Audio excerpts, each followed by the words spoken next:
How about 0.0001 cents for a transaction, or even smaller? That's how much I pay for some gaming stuff on my game. This is a game I played for quite a while. It's Zombies on Facebook. It's quite appropriate for banking people because you have to turn all your friends into zombies. It's quite easy to do. But the idea of this game is that the more zombies that you get, then the more powerful you become in the world of zombiedom. And eventually, if you run out of friends, you can't get any more points, therefore you can't become more powerful unless you fight people. And I played this for a while, and I got to the 5th level of zombiedom. And then I stopped because I got bored. But then I was being attacked every day by another guy called Guy Griffiths. And he was shooting me every day with a shotgun. And to get a shotgun involved getting a lot of points, getting a lot more friends turned into zombies. I had no more friends to turn into zombies. So I discovered what was then called spare change, what would now be Facebook credits. And by loading $25 into Facebook credits, I could get a chainsaw every day and kill Guy Griffiths every day and become much more powerful. In fact, I became a zombie warlord, as you can see, which is actually quite difficult. You've got to get a lot of points to become a zombie warlord. But the point I'm making is that the chainsaw, in reality, is me buying just nothing. It's virtually nothing. It's just electronic fun. But I'm paying for it. I'm paying microtransactions for it, 0.0001 cents per transaction. But then somebody's bringing all those together and aggregating those. Facebook or Zynga.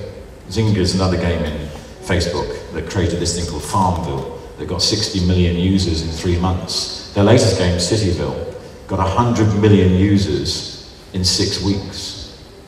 100 million people playing a stupid game in 6 weeks. And 5% of those people, on average, are spending $5 every month to make their game better.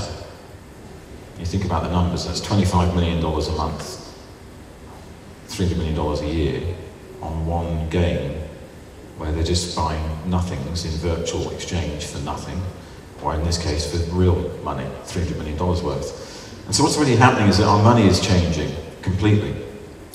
And the virtual credit society is now here, where we can exchange almost anything for anything. I often use the example of Linden Labs and Second Life to illustrate what this means to us in banking, because Linden Labs in 2007 was one of the hot news stories. Second Life was the news story. And they disappeared mainly because they did something really stupid. They let their banking system collapse. And the banking system in Second Life at that time was being run in a virtual exchange, just like Facebook credits.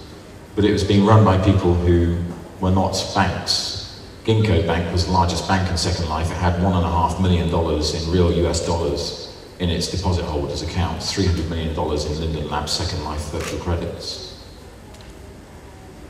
And when they outlawed gambling online, which Second Life did in 2008, they didn't realise there'd be a run on the bank. There was a run on this bank where half the deposits were taken out overnight.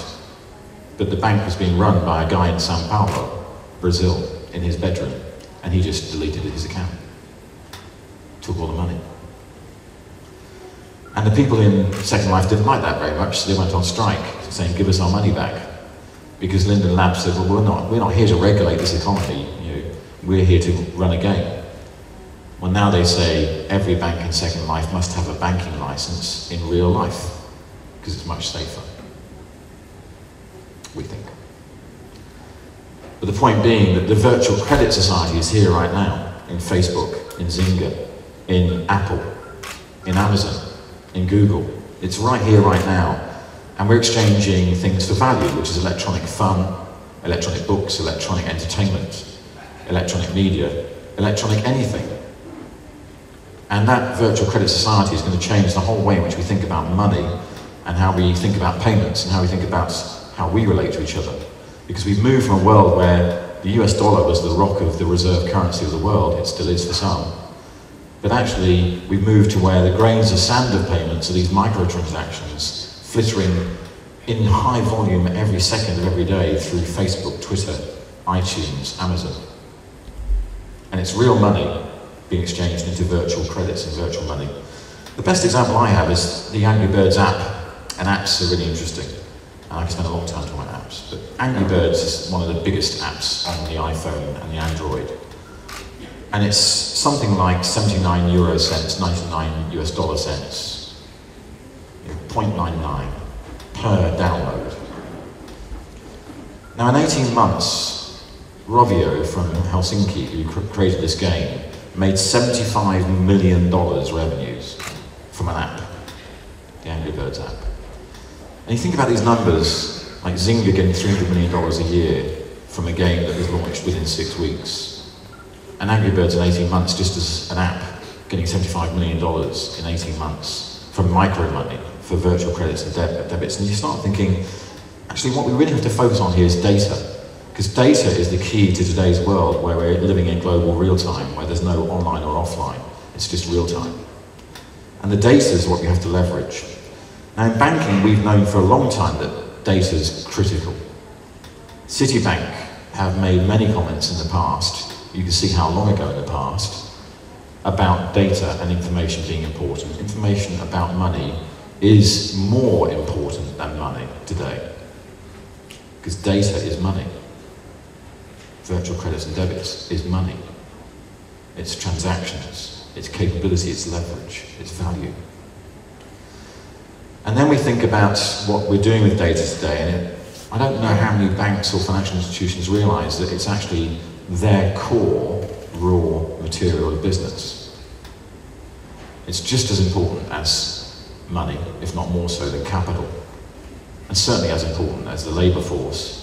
And in a bank, probably, again, I'd say it's more important because banks run on data. Our whole industry is fueled by data. So what are we doing with the data? You know, are we really leveraging the data? Do we really get the data? Do we really understand our customers well enough to leverage the information value that we have about customers? You know, Visa, for example, now tell me that they process something like 2 years worth of customer data in 13 minutes using cloud computing, about 73 terabytes worth of data, analysed in minutes. Used to take months. Do banks analyse their data in that depth and then leverage it? It's the biggest challenge we have, because if we don't, others will. There's plenty of people out there who get data.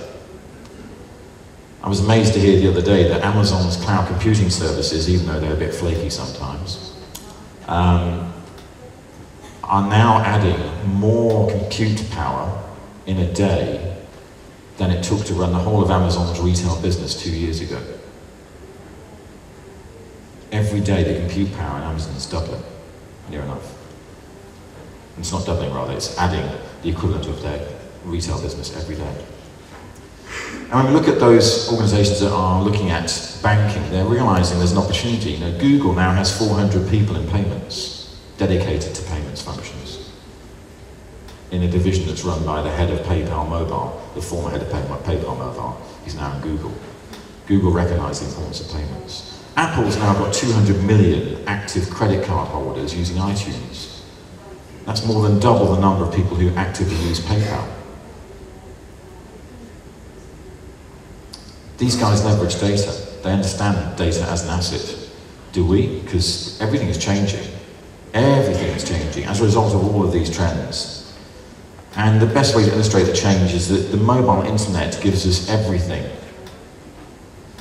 in terms of access to everything through the network. It used to be that if we thought about going online, we would think about going online to get specific functions and websites. Now we don't.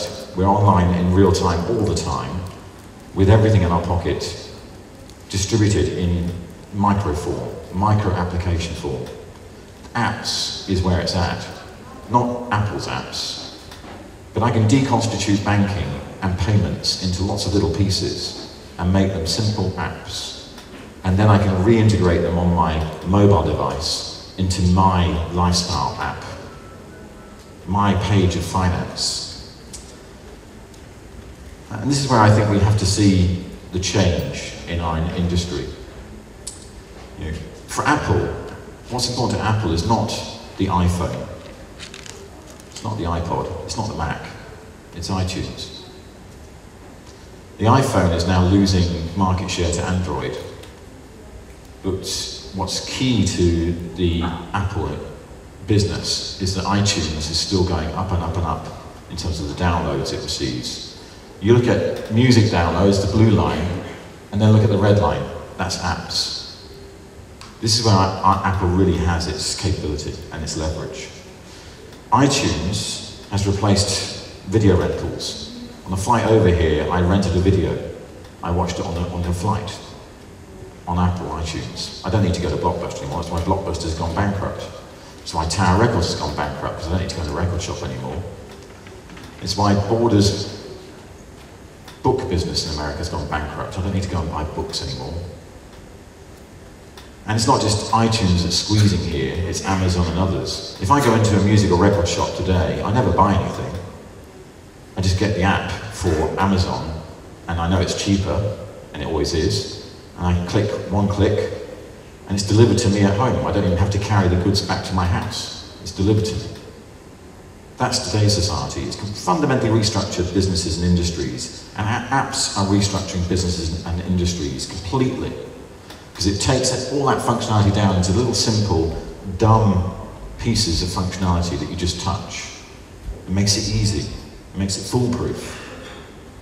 It redefines industries, as has the internet, but now the mobile internet. The fact that we're in global real time all the time redefines everything. And I think that shows the model we're going through. That first of all, we're seeing the old businesses being redefined into new businesses. We're seeing old media being redefined by new media, which is why privacy is over. Old media cannot report the gagging orders of Fred Goodwin and Ryan Giggs. New media just leaks the whole lot. WikiLeaks leaks the whole lot.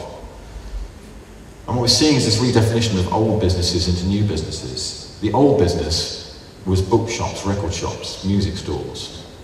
The new business is iTunes. We went through a moment where everyone got worried by Napster, thinking that it was all going to be free. It's not. Eventually it becomes a new business model, a new way of doing commerce, a new way of doing business. So what's the new way of doing banking going to look like? The new way of doing payments? Is it Square? Is it Bump? Is it TwitPay? Is it Facebook credits? Is it Zynga? We don't know yet. But it's not what it was. It's not cards, it's not checks, it's not necessarily even cash. It's just virtual credits and debits in a global real-time world. And if we don't get that, and if we don't start to leverage that, there's plenty of other people out there who will. And that, I guess, are the 5 things I had to say. Thank you.